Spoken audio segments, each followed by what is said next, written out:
Yo, what's going on YouTube? It's your boy The D here, aka Captain of the Thunder God Pirates here, and we are here for our weekly review of the new One Piece chapter. Now, yet again, I know I didn't do this last week, and I know this one's late, but look, I've had some stuff going on this past week. You know, real life comes before this, unfortunately, but you know I fuck with y'all, you know I love y'all, and I appreciate all your support. As always, if you like what you hear, please hit that like button, subscribe button, leave me a comment so I can interface with y'all in the comments, and subscribe if you like, and subscribe if you want to hear more. One take Drake in this bitch, and that's how we're doing it. But anyway, yet again, we did not do 1008, which was the leader of the Adayama Thieves Brigade, Ashura Doji. Now, I'm not going to go over that chapter in its entirety, but right quick, before we get into this week's chapter, I want to go over a few of the more pressing details. Alrighty, first, Kanjuro's not dead.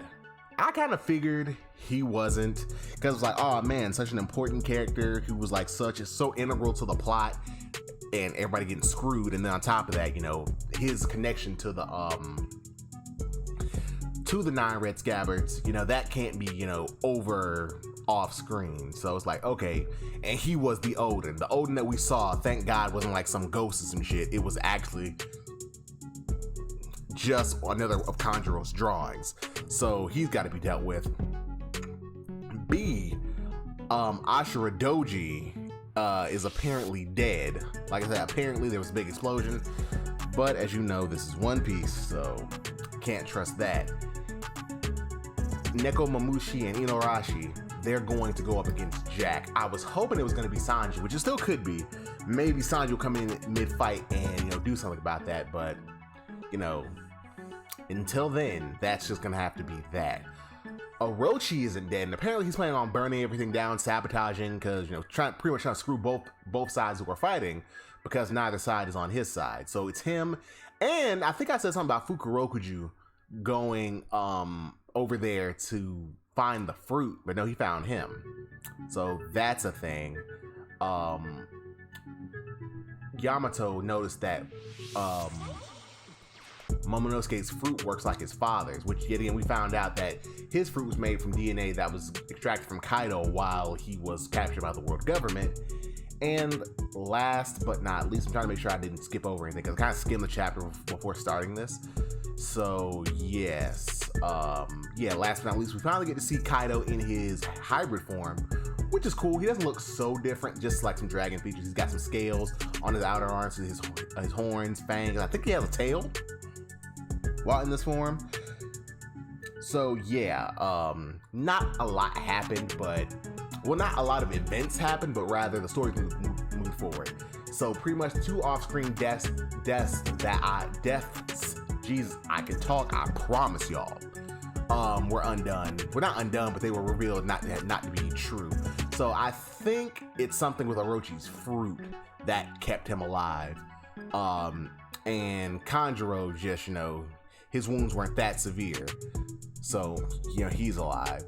So we got both of them running around. So their arcs can kind of get the they can get the resolution that they deserve. Because like I said, I wouldn't have had a problem if they got off-screened. Kanjuro, well, at least for Orochi, because with Orochi being as the rat bastard he was, it would be kind of ironic and fitting that everything that he did to screw Wano would be what screwed him. But that's not the case. He's still alive.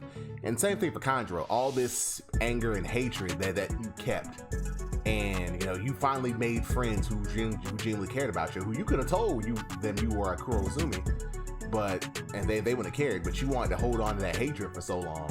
Which, not gonna say the man doesn't have a right to be angry against his parents were murdered in front of him on stage. So you know that didn't make anybody a bit crazy, but still, it's like, dog, you really could let that shit go and lived a whole new life. So yeah, I think it's gonna be him and Kinemon, or if not him and Kinemon, then him and not Ashura Doji, because again, apparent death we don't know, but him and Denjiro, those are the two I can see. But yes, that's pretty much it.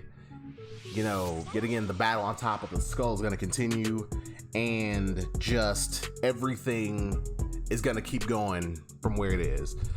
But without further ado, let's go ahead and get on with this week's chapter, One Piece, chapter 1009, Naraku.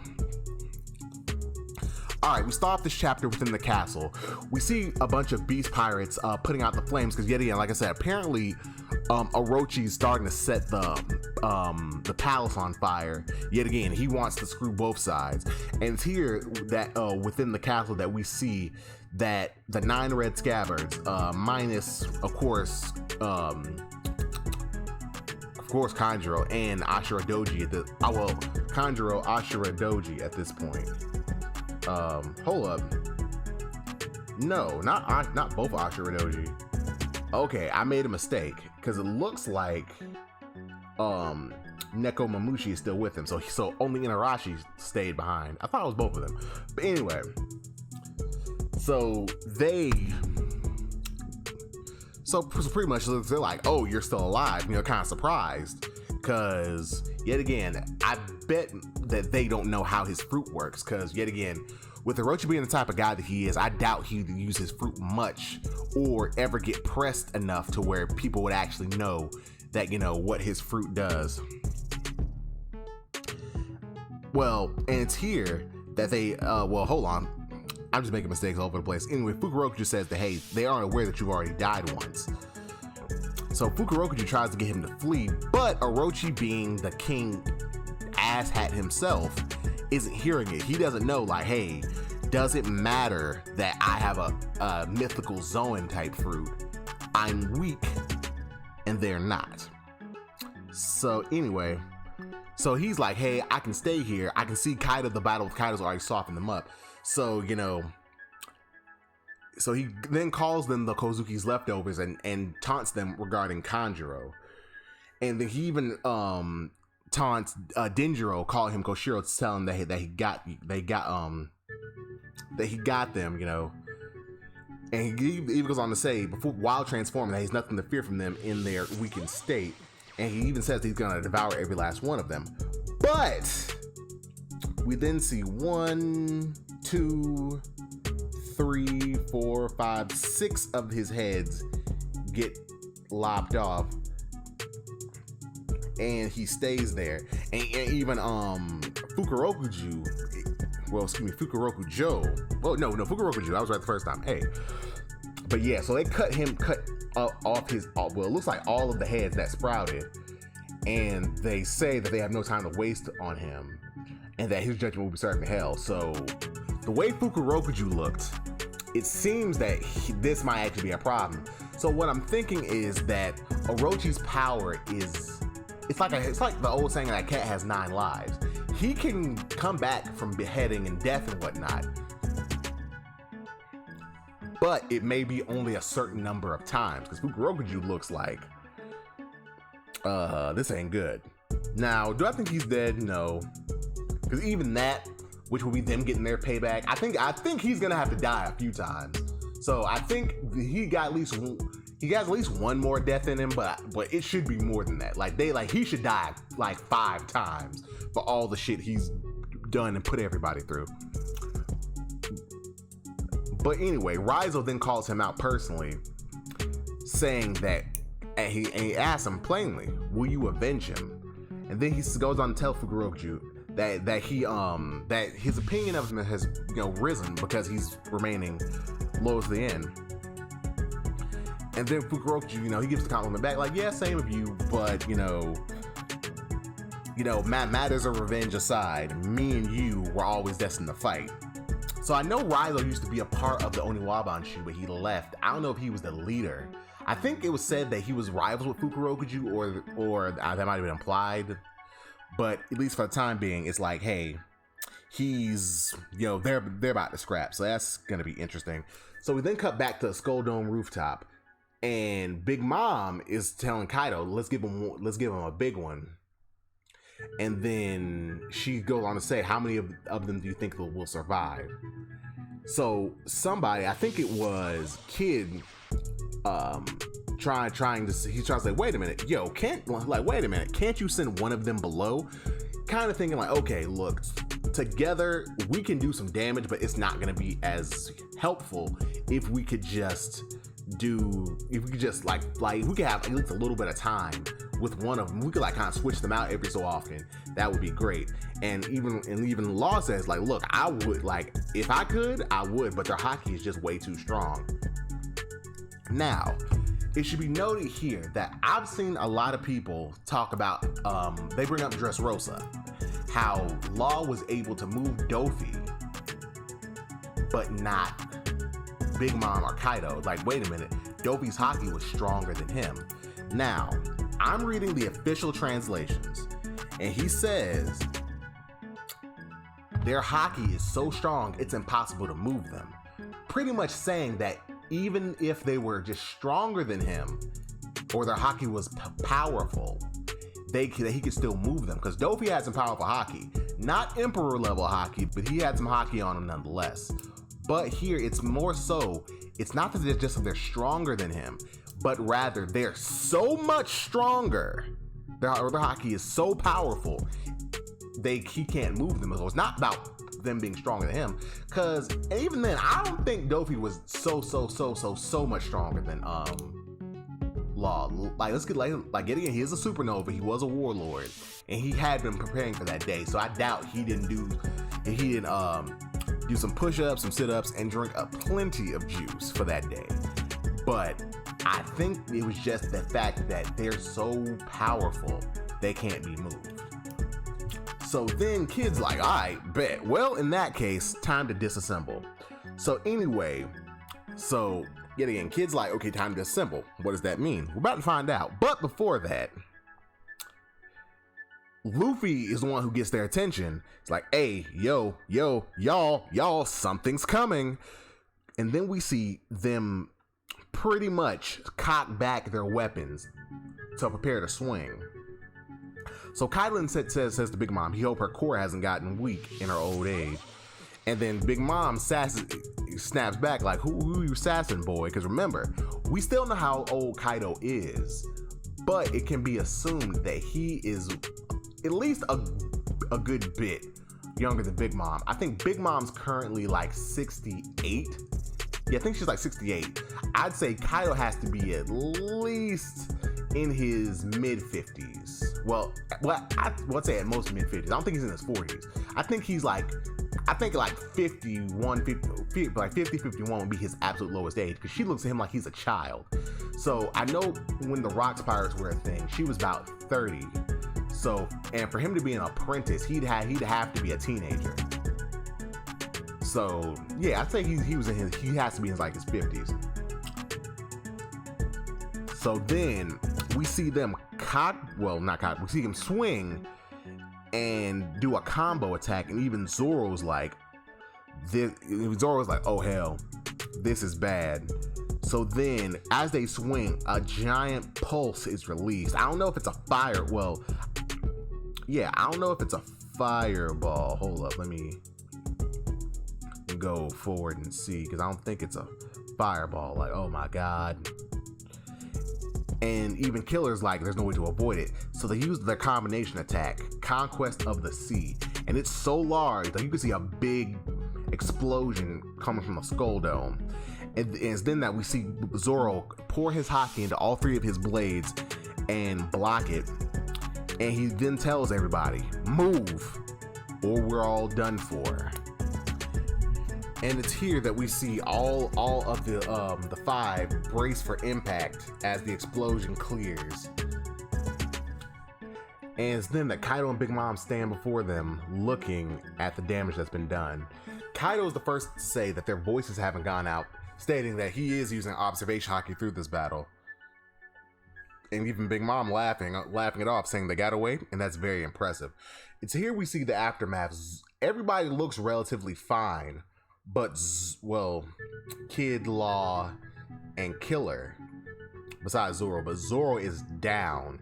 He is shaking and he is in pain, because he just tanked, for the most part, a combined attack from two Yonko. So yeah, if we ever needed a reminder of why Zoro is the first mate of the Straw Hat Pirates, I think that's it.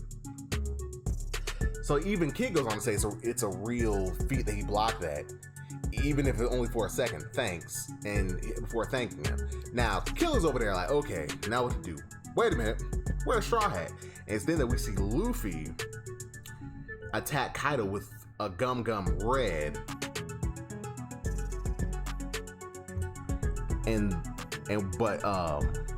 well, Gum Gum Red something. It's probably like a Red Hawk. It wasn't Red Rock. But Luffy then smiles and takes notice. He's like, so, did you just dodge that one, Kaido? Because it's gonna hurt, huh? And it's then that Kaido retaliates with his Konombo, hitting Luffy. And even though Luffy does dodge it, you know, it still hurts him. And as Kaido's coming towards him, he stops because he's in his dragon form. And here we do see that he does have a very long tail, as well as the scales and whatnot. And he can use his Boro breath, which he tries to blast Luffy, but Luffy dodges, rolling out of the way. And it's then that Kaido bounces on his tail like a damn Baishaten. Yes, I've been playing Monster Hunter Rise. Have you noticed? But and he starts swinging his club and shouts, "Conqueror of three worlds, Ragnaraku." To which it looks like Luffy tanks, well, not tanks it, but Luffy takes the hit. And it's then that we see clink, a box made out of scrap iron come out of almost nowhere. And it's then that Big Mom is surprised, and even Kid and Killer and Law, who use room, and Killer said, not Killer, God, K names, Kid says it's all ready. We see Shambles, and Big Mom and Zeus are wondering what they're doing. Law uses Shambles to put Zeus, the homie, inside of that metal box. And it's then that Killer goes on to ask Zolo, can he manage? To which Zolo's like, I better. We then see Killer attack Napoleon, and Zolo uses his ability to cut fire to cut Prometheus in half. And Big Mom apparently falls, and Zolo keeps cutting Prometheus to saying that he's not going to give him time to revert. He then uses his new technique, Flame Rend, crossing the 6 paths to pretty much dice up Prometheus. And even Killer's going, he took Napoleon, and he's chasing it, and Napoleon's running away, saying he's just a sword. And Big Mom then tries to command all of them to come back to her, but Prometheus is being sliced up, Zeus is in a fucking box, and Napoleon's running for his damn life. And it's then we see another one of Kid's techniques, Punk Pistols. And he pretty much earlier in the chapter, he made Gatling guns out of his scrap metal. Instead of just two giant hands, he actually made Gatling guns, and it looks like they fire not just rounds but spears. And then the Big Mom says, she's like, oh, you think that if you pry them away from me that you actually have a chance of beating me. And she says as she rocks Kid's shit, punches him straight in the face, and leaving an impact crater in the ground. And it's then that the plan comes together. As her fist is still implanted in his face, that is still implanted in the ground, he grabs her right arm, I assume with his left hand, which is the fake one, and he raises his right hand and says, repel. Now, the arm is attached to Big Mom, and the thing here is, Kid's powers over magnetism, attraction, and repulsion. By attaching that metal to her, he can effectively push and pull her. This case, push, to which Law follows up with attack. He takes a giant rock, a big fucking rock, a rock that's bigger than Big Mom, and smacks her with it. And now, honestly, she's like, oh, well, this isn't gonna do anything. But then she notices that rock pushed her off the edge. Now, and she notices like, oh, the island is flying. There's nothing below her except water. She then screams. She notices that and says, help me, Zeus. But then we see Zeus in the metal box. And then the plan comes together. If he can't fly down to her, then that takes care of one of them. And the chapter ends. Now, not a bad chapter. As we all know, I read the official release, so I'm not really up on the spoilers. Some of y'all who read the spoilers have known about this shit for days. Well, shit, like a week at this point. But anyway, not a bad chapter. We get to see another one of Kaido's named moves, Ragnarok. But we also see that yes, these five, it's a 5-on-2, and these five are fighting a losing battle. I go the uphill battle, but they fighting, and they are, and what I really like about this is they can't just use the power of friendship to power through this. Like, oh man, no, we're just gonna the power of friendship. No, they have realized, okay, we're gonna have to get creative, just trying to beat shit down like we normally do, even though Luffy has proven himself to be very versatile. Same thing with Zoro, and I can assume the same thing with the other three. We've had to get creative before, but this time we are really gonna have to think outside the box for this one. And I like that it's not just, oh, well now, even though, yeah, Luffy can hurt them, like, because early in the fight, it kind of seemed like they were kind of relying on Luffy strictly. Like, Luffy's the only one who's gonna matter here. This proves it. Like, nah, we can't just rely on him, because as Kaido saw, as we've seen with Kaido in this chapter, A, he can dodge. B, he can still beat that ass. So, yeah, we didn't see the aftermath of Luffy, so we don't know how that's going down. But, yeah, I love the creativity that they're showing with this fight. It's like, okay, we're fighting Emperors of the Sea. Everything that we've done up until now, we're gonna have to kick that shit into maximum overdrive in order to keep up with them. Because this is not gonna be an easy fight. And I love how, even though they like, there are moments where they're really coming in and they're really going hard, it's like, we're Emperors of the Sea. We've maintained dominance over the oceans for like decades. I think 20 years plus, because it wasn't until a few years after the Rocks debacle, well, the Rocks pirate crew was destroyed, that they became emperors. And at least these two now, you know, Blackbeard and Shanks are the two newest, and Shanks haven't been a Yonko for almost a decade at this point. He's still considered a new out of them. So these two have persisted through the other two members changing probably multiple times. Well, at least once with Whitebeard, and probably multiple times with whoever the fuck the fourth spot was going to. But yeah, so I love to see that, you know, we're getting to see why. Like, in order for them to be taken down, because I don't think it's the end of Big Mom. I think that either A, Zeus is gonna find a way to get free, or Prometheus or somebody, or maybe even Kaido's gonna go save her. Or, well, that's A. Or B, the Big Mom pirates, remember, they still, like, Marco kicked them down, but we didn't see what happened. So they might still be okay, and they might have come back up that waterfall a third time. So they might have saw the island floating and be like, okay, let's follow that. So she might land on their ship. So I don't think it's the end of her.